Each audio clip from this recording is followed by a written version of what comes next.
আমাদের লাইফে কিছু মানুষ আছে যারা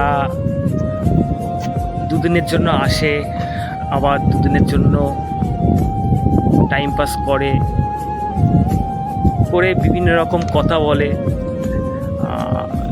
ইমোশনাল অ্যাটাক করে, জন্য থেকে আবার চলে যায়। আমি সবাইকেই বলবো এইসব মানুষের থেকে একটু দূরে থাকবে।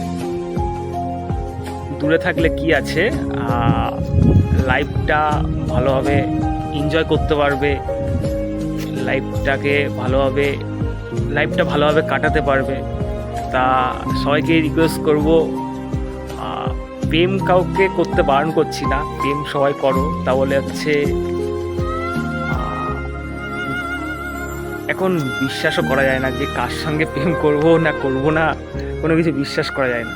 তা আমি সবাইকে রিকোয়েস্ট করব এইসব মানুষের হাত থেকে একটু সাবধানে থাকবে।